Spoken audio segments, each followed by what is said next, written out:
¿Me pueden decir si se pueden ver las diapositivas? Sí, doctora. Perfecto, perfecto. Entonces, ya siendo la hora, vamos a empezar nuestra clase del día de hoy. Permítanme presentarme.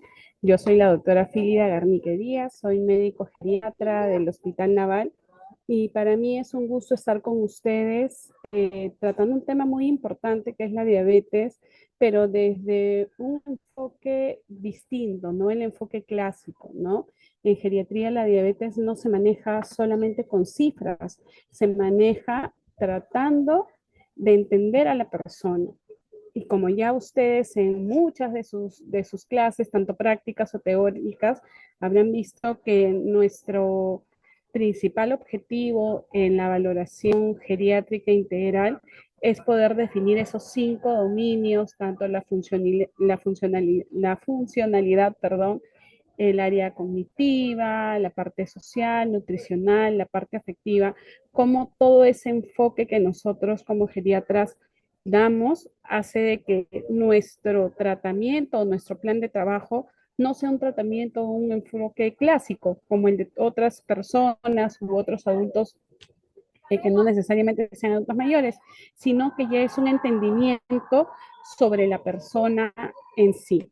Entonces, yo lo que hoy día quiero que se lleven de la clase es que el criterio clínico no solamente se basa en una información numérica de laboratorio, sino va más allá.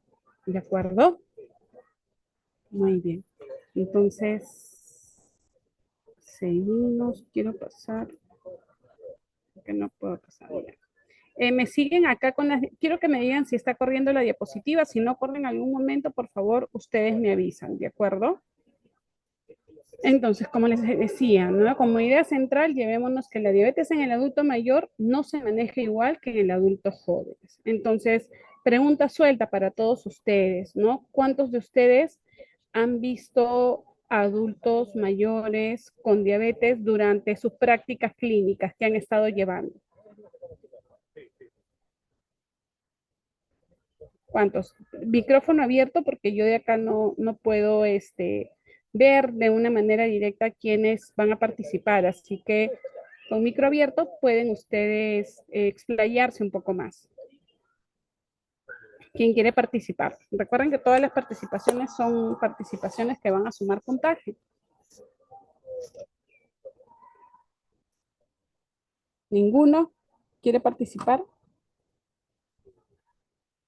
Bueno, a ver, vamos entonces a invitar a algunos. Valeria, tú que estabas desde el inicio muy atenta, ¿cuántos pacientes con adultos mayores con diabetes has podido ver en tus prácticas?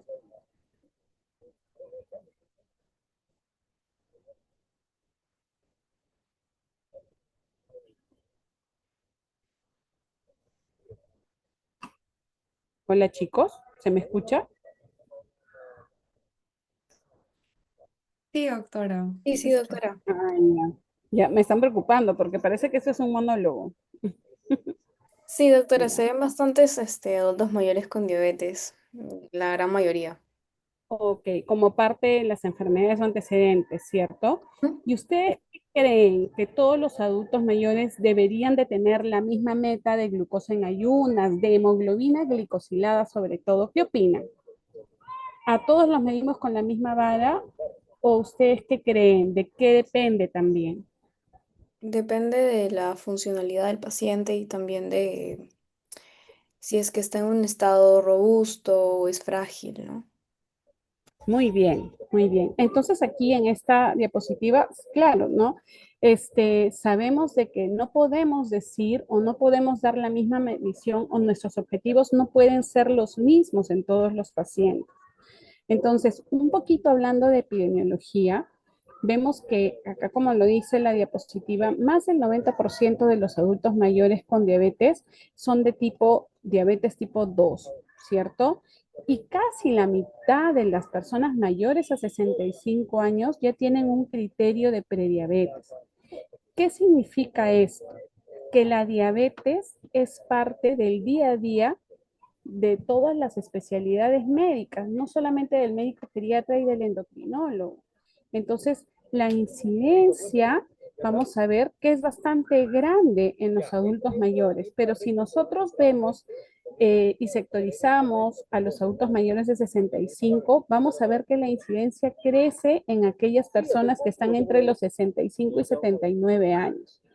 Entonces, ¿qué quiere decir? Nosotros siempre hablamos de la calidad de vida, hablamos de la expectativa de vida y cómo esta va creciendo con el tiempo, ¿cierto? Vemos ahora personas que viven más allá de los 90 años, pero si nosotros estamos viendo que epidemiológicamente la incidencia es mayor entre los 65 y 79 años, ¿qué significa esto?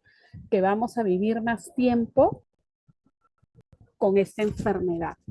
Entonces, como conclusión e idea central de todo esto, vamos a ver que la diabetes es una enfermedad muy frecuente, pero también es una enfermedad larga que va a convivir con el adulto mayor por mucho tiempo.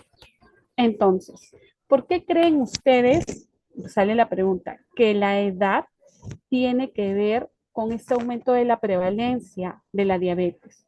¿No? ¿Qué creen que va pasando?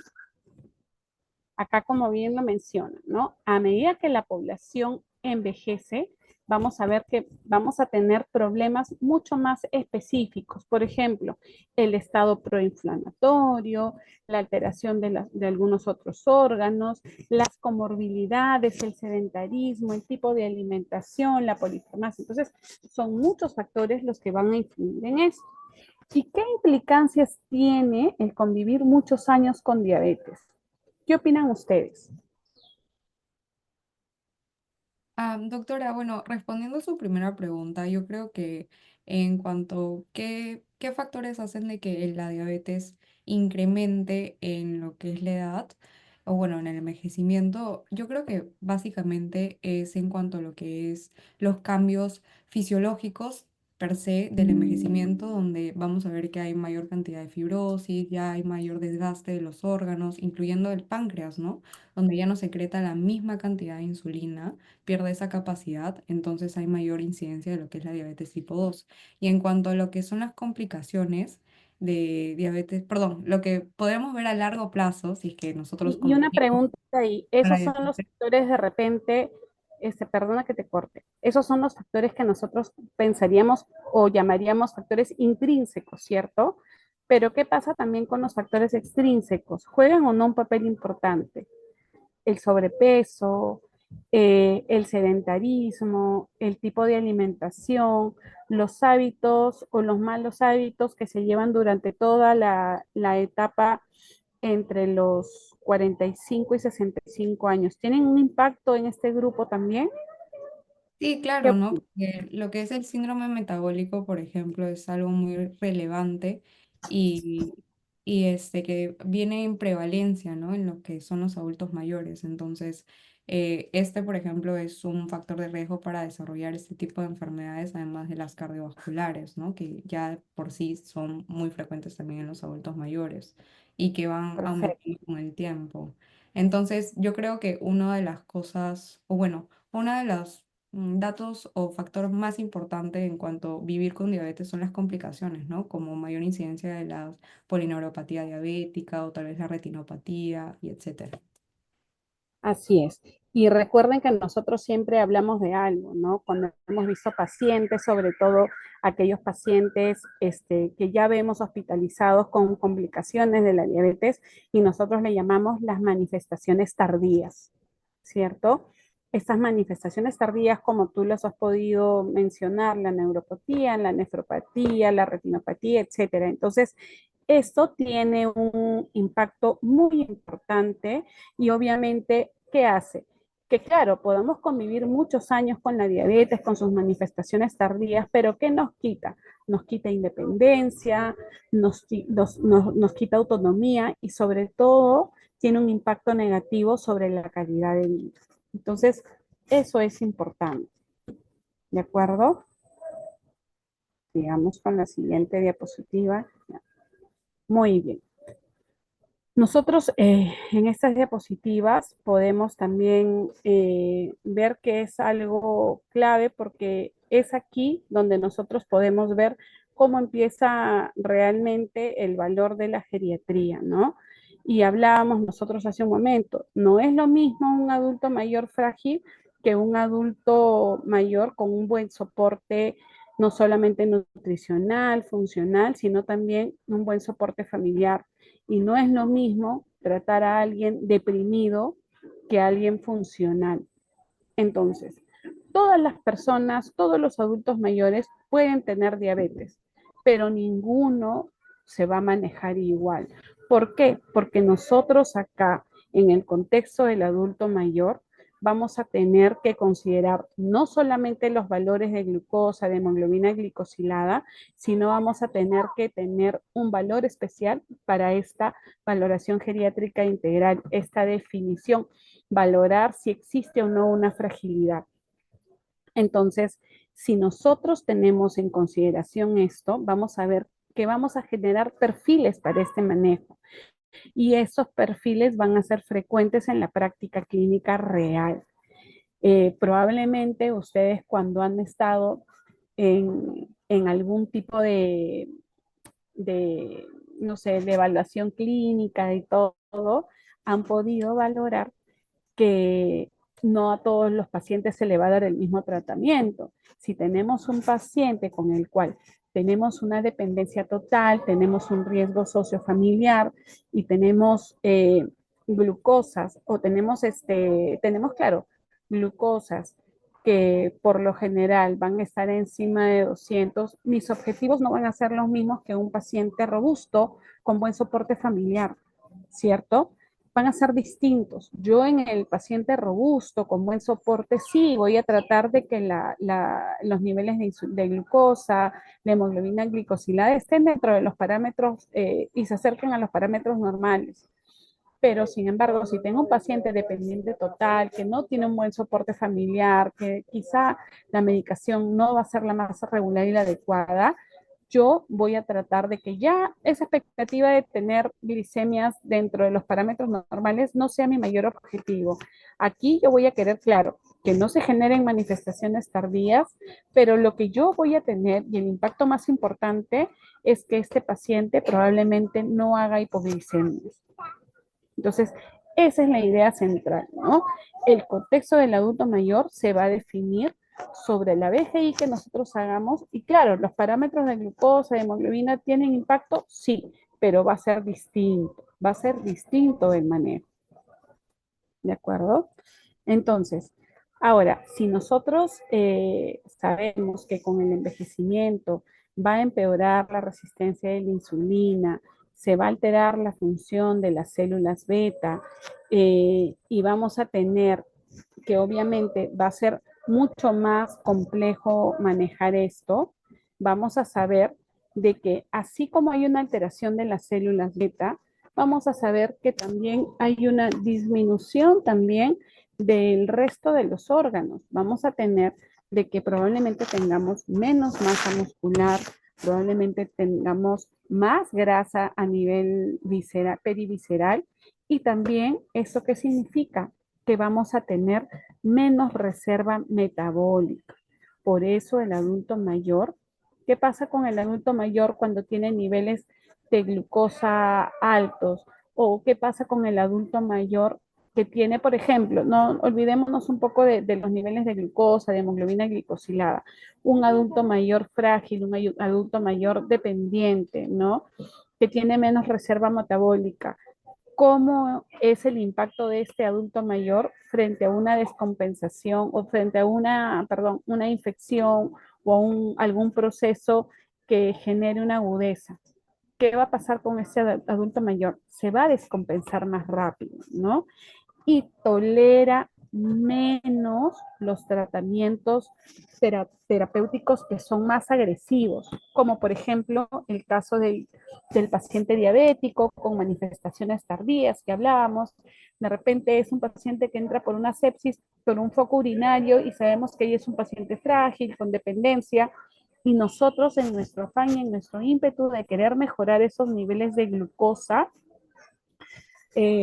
somos o tratamos de dar un tratamiento que sea un tratamiento estándar, un tratamiento ideal y no lo aterrizamos de acuerdo a su funcionalidad, a su fragilidad.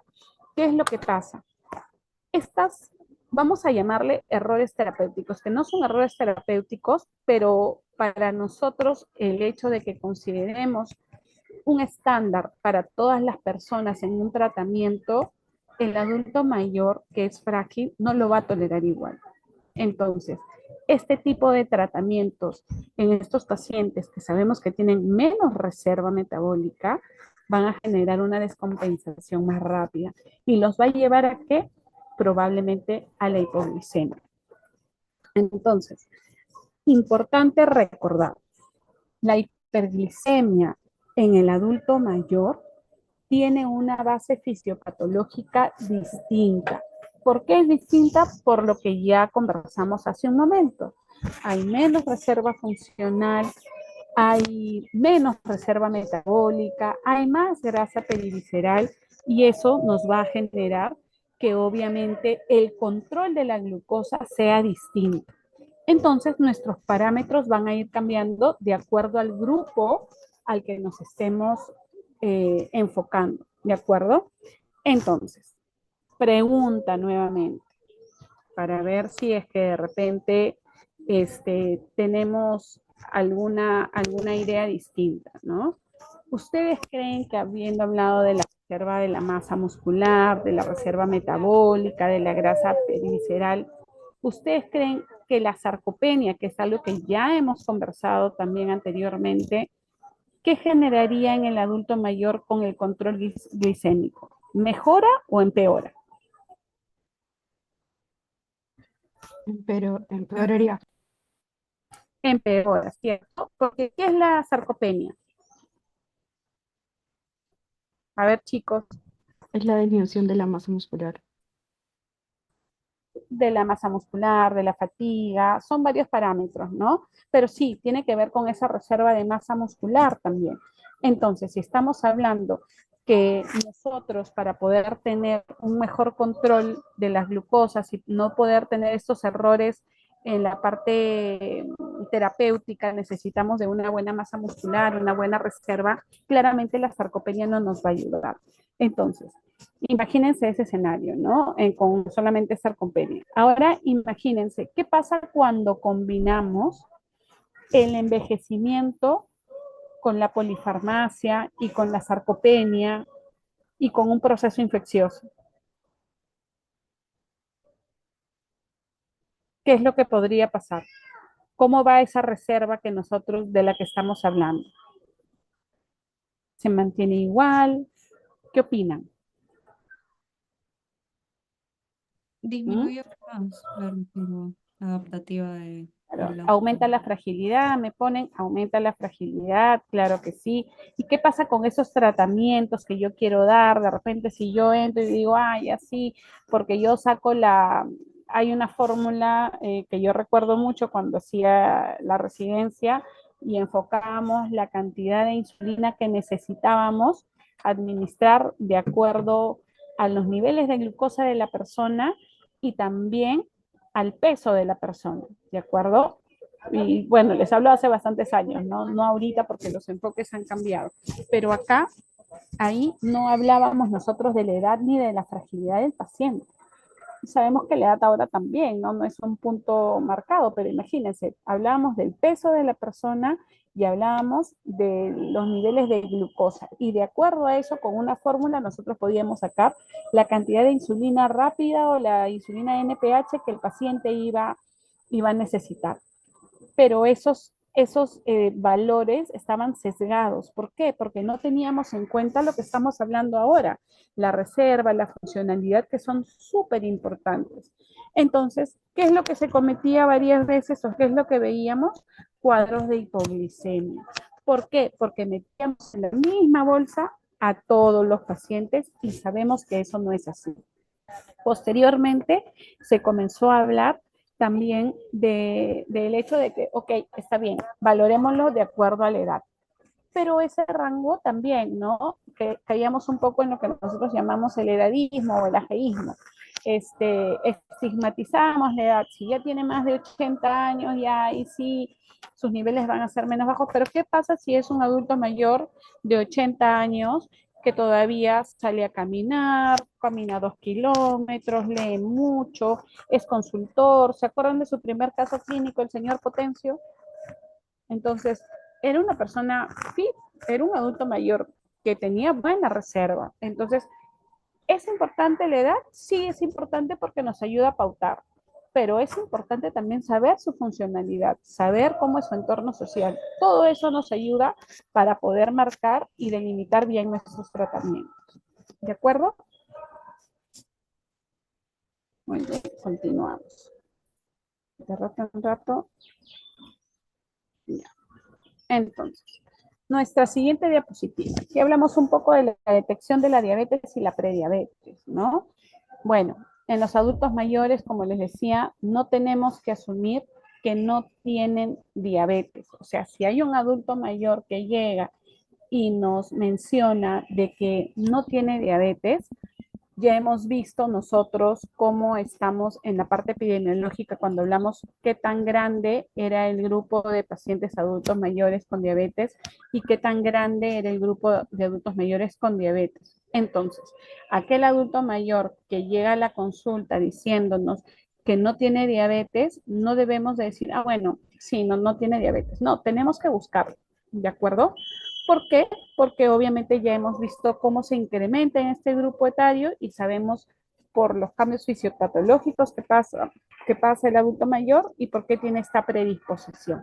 Entonces, sí hay que buscarlo. Entonces, siempre nosotros dentro de nuestro perfil geriátrico tenemos que pedir nuestra glucosa en ayunas, hemoglobina glicosilada y con esto poder detectar si no es una diabetes, quizá una intolerancia a la glucosa, que es una oportunidad que podemos tener para prevenir estas consecuencias luego o estas manifestaciones tardías. ¿De acuerdo? Ahora, ¿por qué es importante esta o por qué pensamos que es una oportunidad cuando hacemos estos despistajes, estos screenings? Porque definitivamente nos va a prevenir, nos va a ayudar a prevenir las manifestaciones tardías. Y como ya hemos hablado, ¿cuáles son las más importantes? Neuropatía, retinopatía, nefropatía, el mismo deterioro cognitivo. Entonces, ¿eso genera un impacto negativo en la calidad de vida? Claro que sí, genera un impacto negativo en la calidad de vida. Entonces es importante, ¿de acuerdo?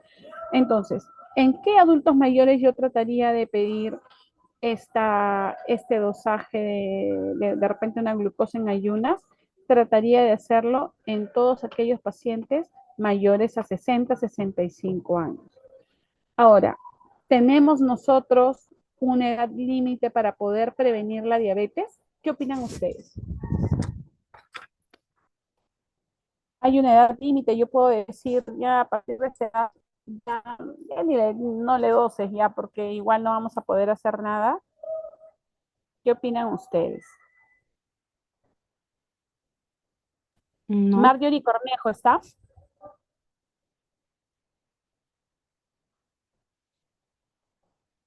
Ok, ¿quién dijo no?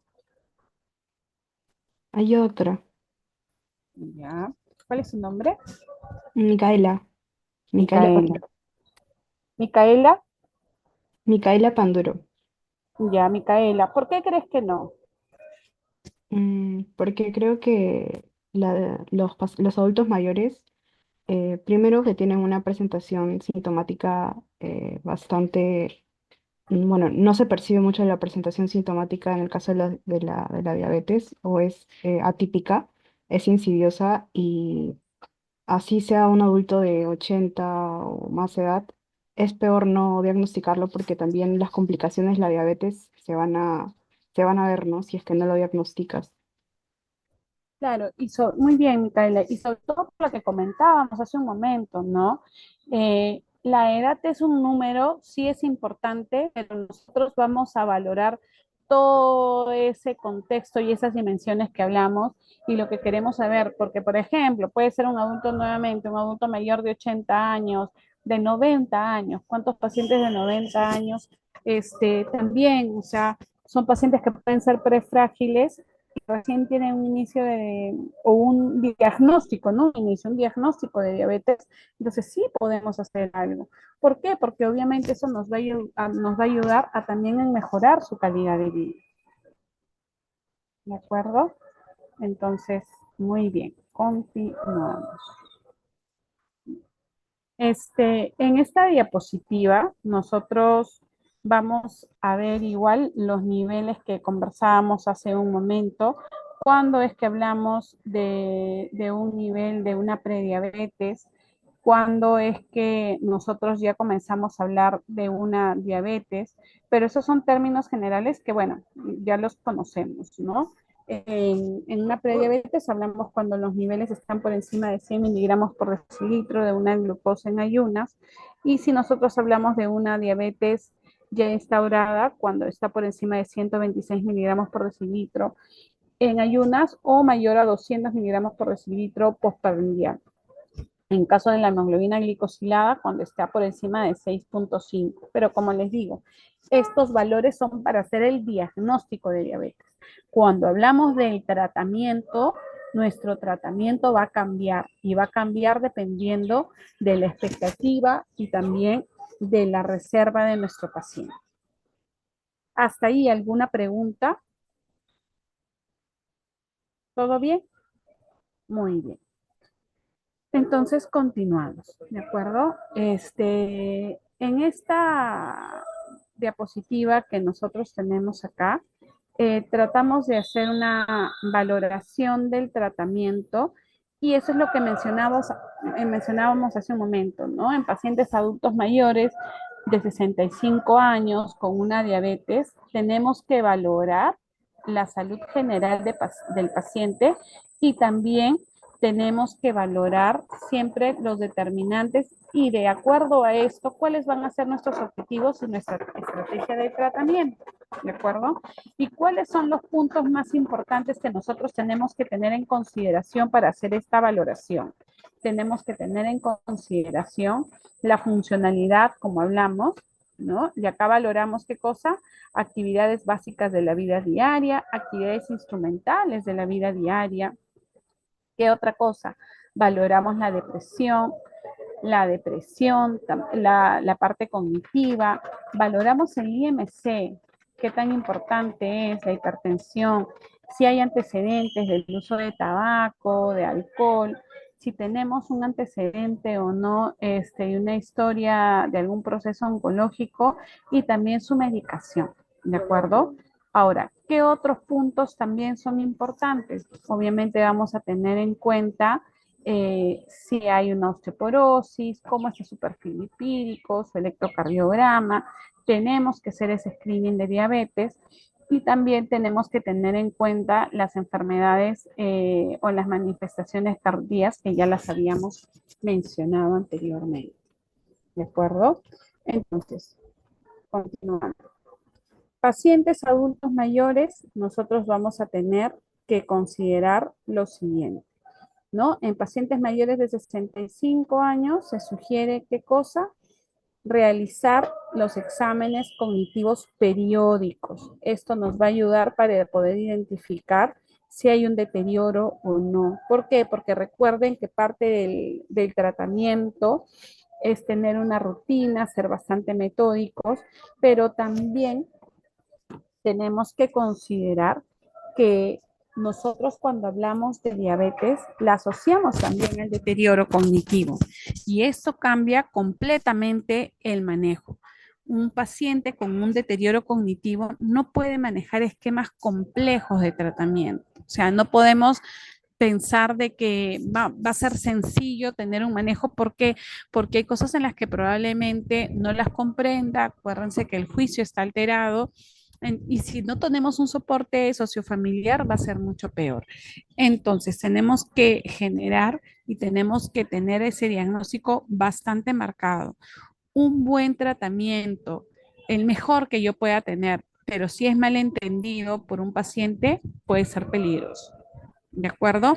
Imagínense utilizar dos tipos de insulina, tener insulinas de corrección de acuerdo a la necesidad y controles de glucosa.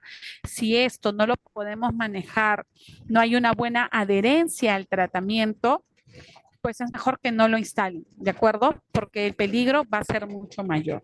Entonces, eso es importante. Entonces, ustedes, después de lo que hemos hablado ahorita, ¿qué riesgos podrían ver ustedes en un paciente de repente con demencia y tiene, o mejor dicho, un paciente que tiene una diabetes recién diagnosticada y que ustedes comienzan a dar un tratamiento, ¿de acuerdo? Puede ser tratamiento combinado con hipoglicemiantes orales, insulinoterapia, pero saben que tiene una demencia mal controlada. ¿Qué riesgos ven en esto?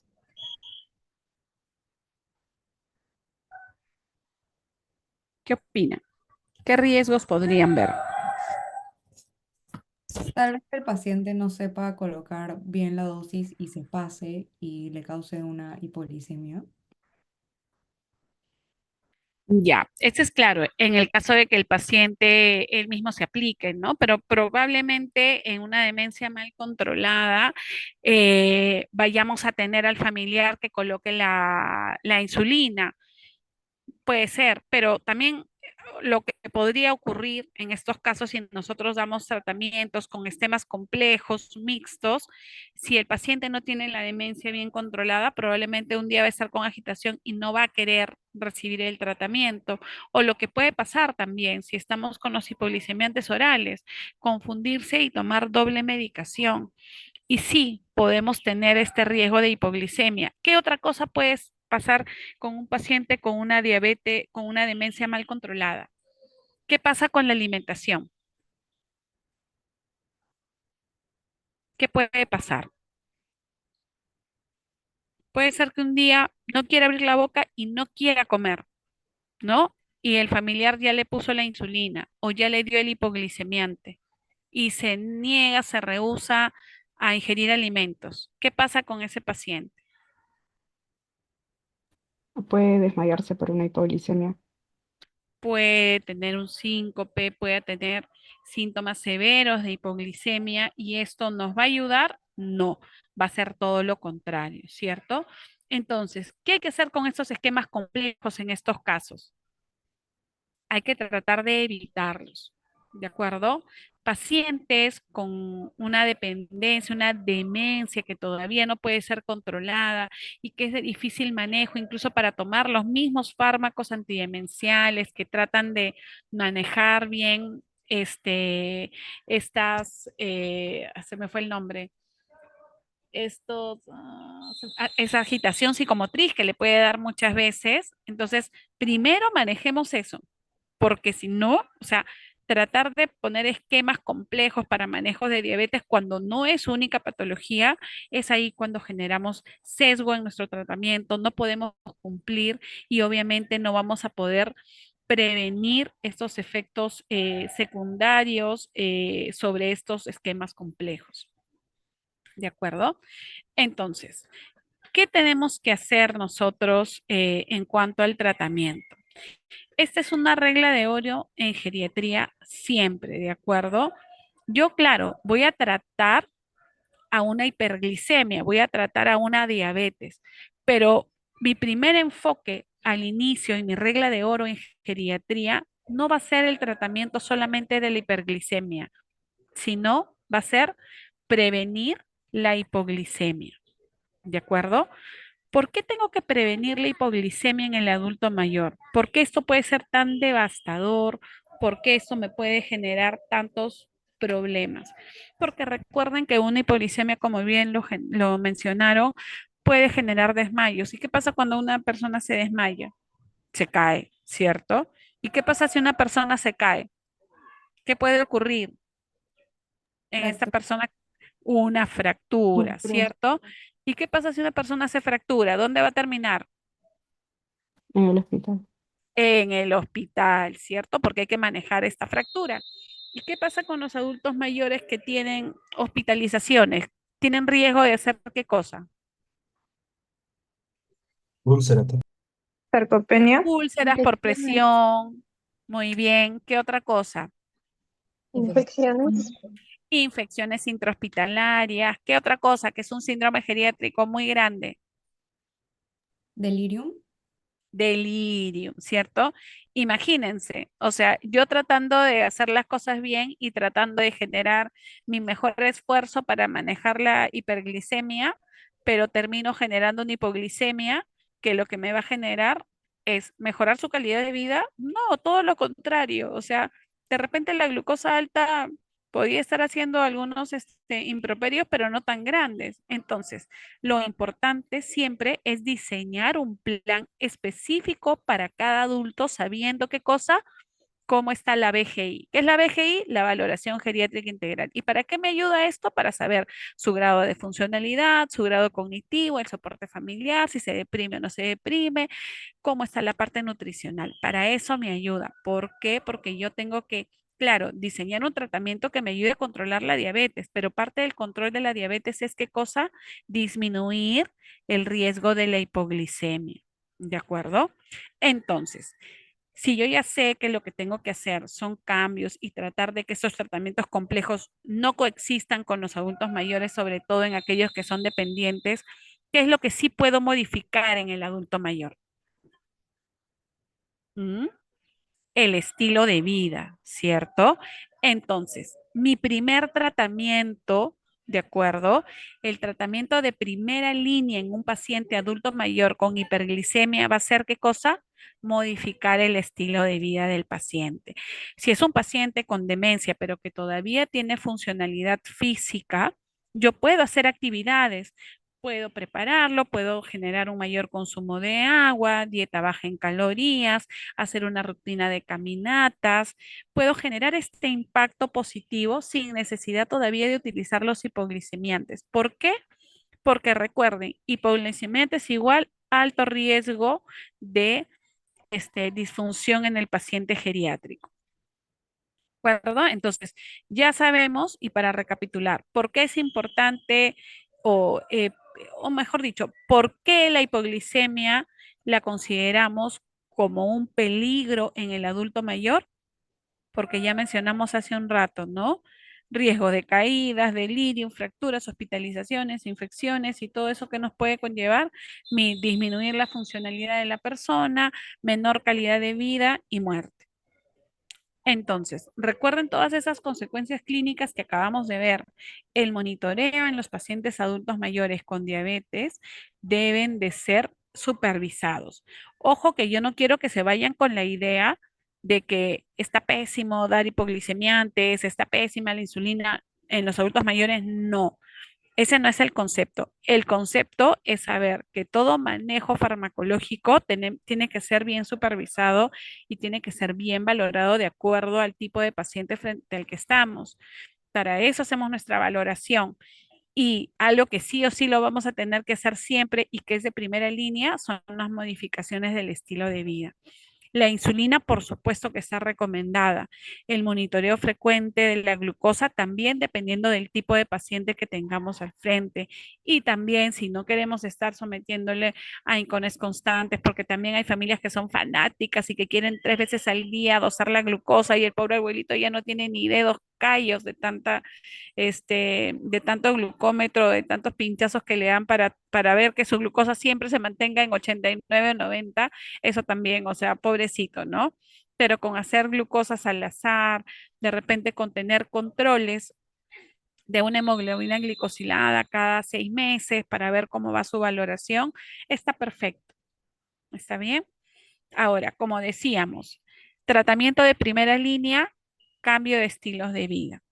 Uno de los errores más frecuentes que nosotros podemos valorar es tener como primera línea siempre el tratamiento farmacológico. Y ya sabemos que en los adultos mayores esto no es así. El adulto mayor con diabetes siempre hay que valorar el estado nutricional. ¿Para qué? Detectar y hacer un plan de trabajo si encontramos una desnutrición. El estado nutricional tiene que ser evaluado utilizando siempre escalas, porque recordemos que la mejor manera de nosotros saber si el paciente va bien o no es midiendo. ¿Y cómo lo medimos? Con las escalas. Muchas veces a los geriatras nos dicen los escalólogos, porque todo lo vemos escalas, escalas para valorar la funcionalidad, la parte cognitiva, la depresión, hasta la familia, le hacemos escalas para saber si están sobrecargados de tanto estrés, etcétera. Ya, igual es la nutrición, porque eso nos ayuda a ser más ordenados, a ver si nuestro plan de trabajo pautado está siendo realmente bueno. Entonces, la idea es tratar de validar esta desnutrición y ver cómo vamos en el tiempo. Y acá la estrella va a ser el Nutritional Assessment, que es el MNNA, que es una escala para valorar riesgo de nutrición. Entonces, en pacientes mayores de 65 años con diabetes, fragilidad, sugerimos siempre primero hacer la escala y de acuerdo a la escala poder valorar aquellas dietas que obviamente puedan ser dietas ricas en proteínas, altas en energía, pero recordemos algo también, ¿no? Un paciente adulto mayor no puede tener tantas restricciones, ¿ya? Tenemos que hacer cambios, sí, es cierto, pero tienen que ser estos cambios graduales. No podemos generar tanta restricción en una dieta. ¿Por qué? Porque también lo podemos deprimir o podemos generar algún tipo de problema mucho más importante, ¿no? Imagínense que en el afán de no comas carbohidratos, no el azúcar, no la papa, no el arroz, no nada, podemos terminar en una desnutrición que va a ser más peligroso que la misma glucosa elevada. Entonces, resaltar siempre la importancia de las proteínas, que es algo importante siempre y cuando no tengamos un adulto mayor que tenga algún problema renal o alguna contraindicación. La importancia de las calorías también para que puedan tener de las calorías, no, perdón, de la energía para que pueda tener una buena prevención en la desnutrición. Y otra cosa importante acá, recordar medirlo. Utilizar una escala. El MNNA es la que más utilizamos nosotros. Es una escala validada en población peruana también y es importante. Recordemos que la nutrición no solamente nos va a ayudar a mejorar en los niveles de glucosa, sino que también nos ayuda y nos protege la funcionalidad de la persona. ¿De acuerdo? Entonces, eso es bastante importante. La terapia farmacológica es importante dentro de la parte farmacológica, ¿de acuerdo? Tratamos nosotros siempre de valorar, como les digo, de menos a más. Muchas veces en los pacientes geriátricos, menos es más, ¿de acuerdo? Y tenemos como primera línea dentro de la terapia farmacológica a la metformina siempre y cuando no haya ninguna contraindicación, ¿de acuerdo? Y lo importante es siempre pensar a quién le estamos dando y cómo le estamos dando el tratamiento. Puede ser de primera elección, pero si tenemos un trastorno de deglución, obviamente la metformina de repente no va a ser lo ideal. Si tenemos un paciente que no tolera la metformina porque tiene muchos problemas gastrointestinales, pues probablemente tengamos que cambiarlo, ¿de acuerdo? Lo ideal acá es considerar que los tratamientos tienen que ser individualizados. Entonces, eso es importante. Otra cosa importante que nosotros vemos dentro de la diabetes en el adulto mayor como geriatras, y lo mencionamos hace un momento, fueron las manifestaciones tardías o las complicaciones. En geriatría mucho nos preocupan las complicaciones. ¿Por qué? Porque nos quitan funcionalidad en los adultos mayores. Entonces, importante, ¿no?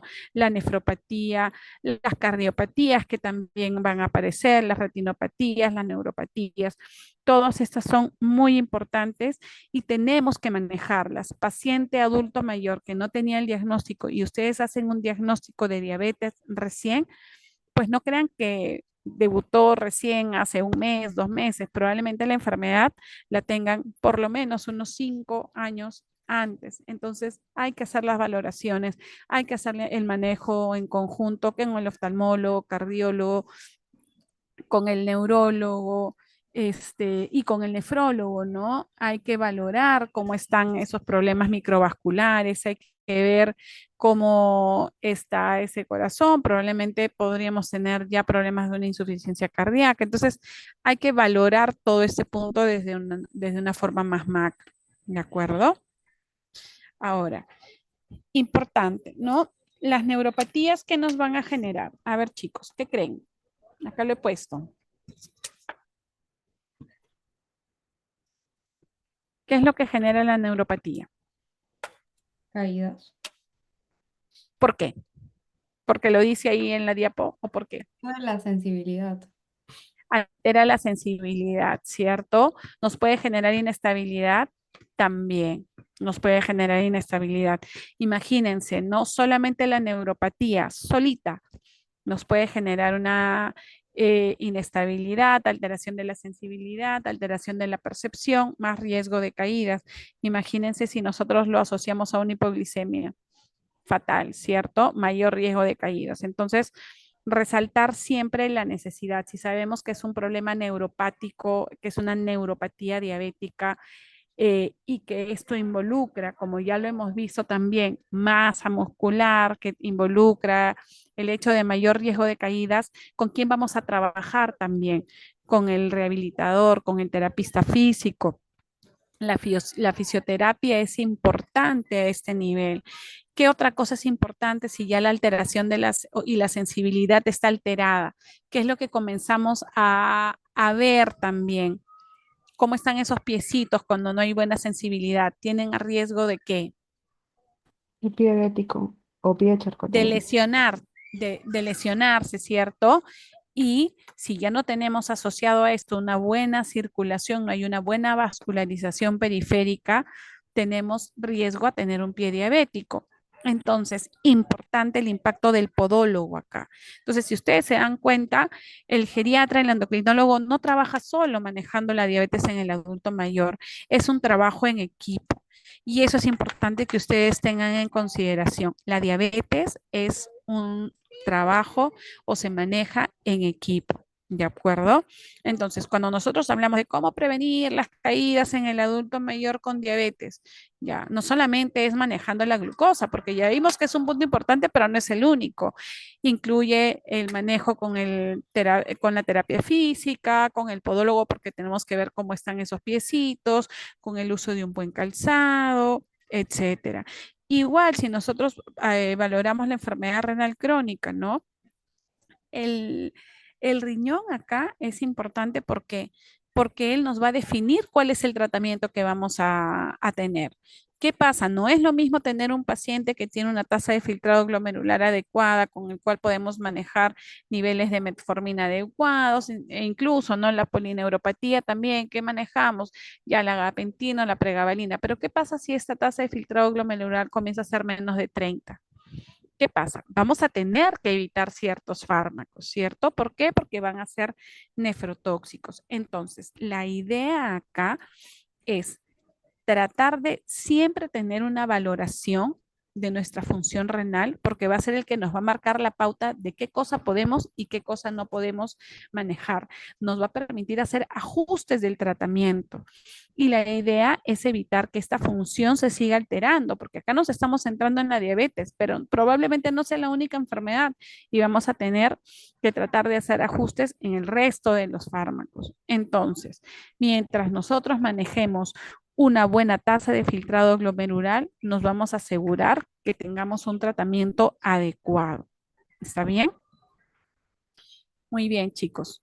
Aquí como cierre final, porque ya me he pasado un poco, recordemos, la diabetes en el adulto mayor no se trata solamente de hacer mediciones en laboratorio de una hemoglobina glicosilada, de una glucosa que estén perfectas. No, se trata de personas que puedan tener y que podamos garantizar que tengan una calidad de vida adecuada, que puedan seguir caminando, que puedan seguir recordando, que su memoria no se vea afectada y sobre todo que puedan seguir decidiendo, ¿de acuerdo? Esto de acá es geriatría. Manejar al adulto mayor desde su punto central como persona y no solamente como órganos o patologías, eso es la geriatría. Y ese es el lema o de repente lo que yo quiero que ustedes recuerden. Si nos vamos solamente a los libros y vemos diagnósticos, tratamientos y no valoramos la funcionalidad y las 5 dimensiones que ustedes están aprendiendo, vamos a ver que no estamos hablando de geriatría, hablamos quizá de cualquier otra especialidad, pero eso es geriatría. Valorar y tratar a la persona desde el centro, que ellos puedan tomar sus decisiones y tratar de que todo tratamiento, toda cosa que vayamos a hacer, nos ayuden a seguir manteniendo esa calidad de vida que todos quisiéramos tener. Muy bien, chicos. Eso ha sido toda la clase. No sé si alguno tiene alguna duda, alguna pregunta. Y doctora, disculpe, ¿podría mencionar más o menos cuántos eran los parámetros? No, bueno, ¿cuál era el parámetro de hemoglobina glicosilada según el paciente? Es que creo que pasó la diapositiva y no lo llegué a Ya, explicar. no. Acá lo que yo les había puesto, a ver, vamos a regresar. Espérense. Ya. Estos son los valores que nosotros vamos a tener, que nos da la ADA como criterios para tener, para poder diagnosticar diabetes y prediabetes, ¿de acuerdo? Pero si ustedes se fijan acá, tenemos parámetros que nos van a dar para todos los tipos de pacientes. Sin embargo, si nosotros valoramos a los pacientes adultos mayores, ¿de acuerdo? Esto no va a ser solamente necesario la valoración de los parámetros, sino vamos a tener que tener en consideración este tipo de problemas también, ¿no? La parte de la BGI que hablábamos, de los antecedentes, ver también la parte del laboratorio y ver también los antecedentes que podamos tener. Estos determinantes nos van a ayudar a medir los objetivos y las estrategias. En los adultos mayores con ya una dependencia funcional, nuestros parámetros no van a ser los mismos, mantener la glucosa por debajo de 100. Probablemente nuestros parámetros, como les digo, va a ser evitar el riesgo de las hipoglicemias.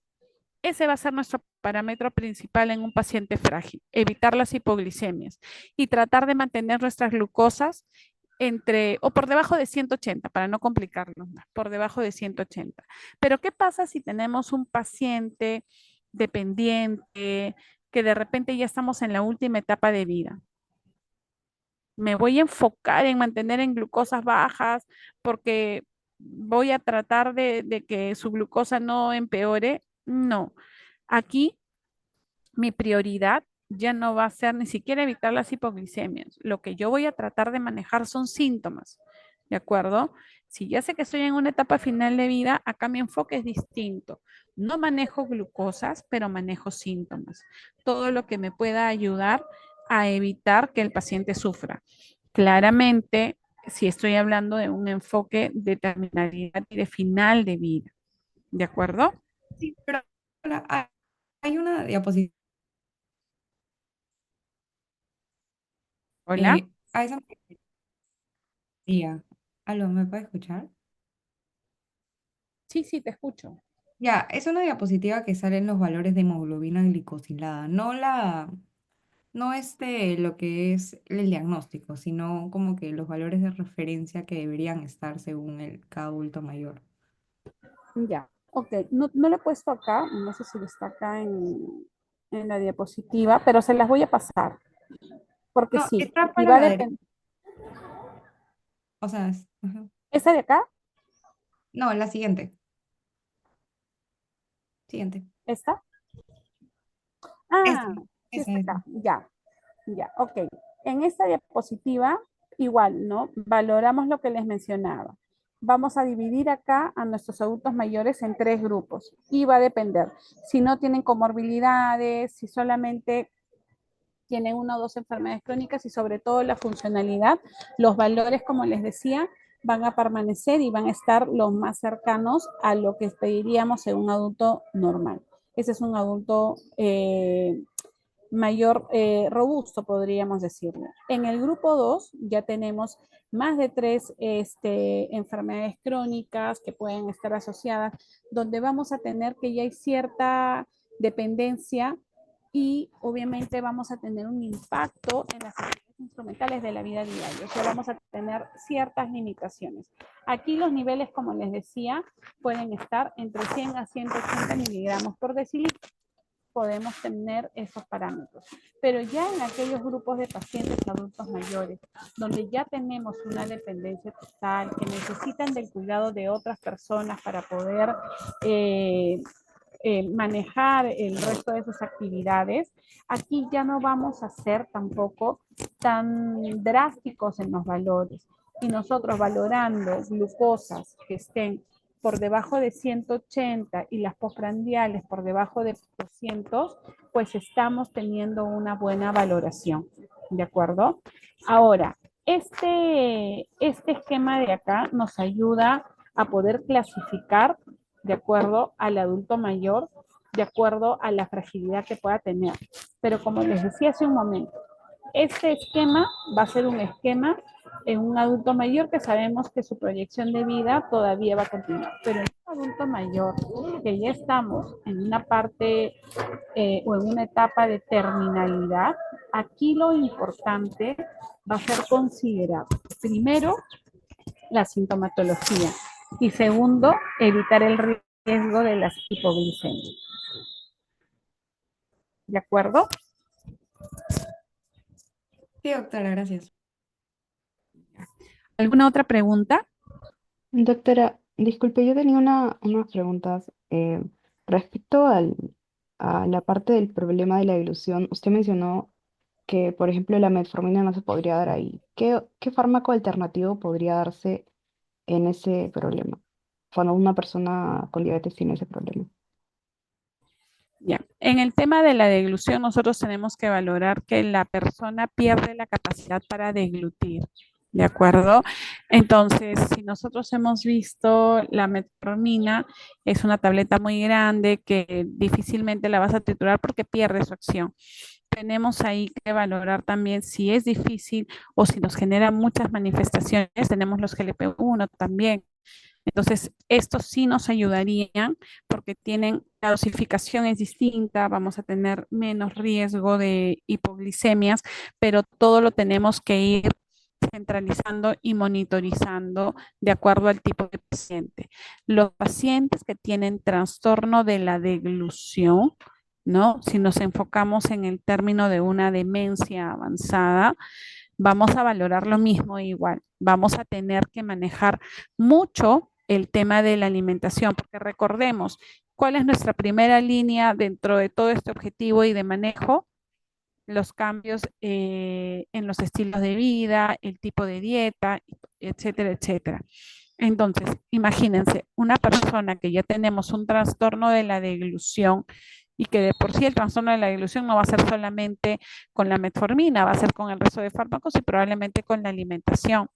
Entonces tenemos que valorar mucho el riesgo-beneficio de utilizar los hipoglicemiantes, porque como les decía, de repente hacemos un esfuerzo increíble para que tomen la metformina, pero luego de eso ya no puede tener la misma capacidad de deglución para el resto de los alimentos. ¿Qué estaríamos ocasionando? ¿Qué podríamos generar? Podríamos generar mayor riesgo de hipoglicemia, ¿cierto? Entonces, hay que valorar mucho el tipo de paciente que vayamos a tener frente a nosotros. Ah, está bien, doctora, ¿De gracias. acuerdo? Una consulta más. ¿Alguna? Ya. Disculpe, en la parte donde colocaba la diapositiva de los factores que hay que tener en cuenta, creo que habían los tests generales. Creo que era, ¿En sí, cuál esa, de ajá, las? esa es la ¿Aquí? anterior. No, una anterior. Ajá, sí, esa. En donde Ujú. dice General Test, esa, ¿qué significa AA Ultrasound? Ya, la actuación vendría a ser igual, no lo puedo ver muy bien acá y está. Lo que tenemos que hacer acá es tratar de descartar que no haya un aneurisma en la aorta abdominal. Ah, está bien, Una doctora. ecografía para descartar un aneurisma en la aorta abdominal. Ahora lo pueden ver mejor, estaba tapando, ¿sí? Sí, sí se ve, doctora, gracias. Ah, ok. Muy bien, chicos. Ha sido un gusto estar con ustedes. Si tienen alguna duda o alguna consulta, quizá a través del delegado también me la puedan hacer llegar. ¿Sí? Muy bien. Nos vemos entonces hasta la siguiente clase. Hasta luego, chicos.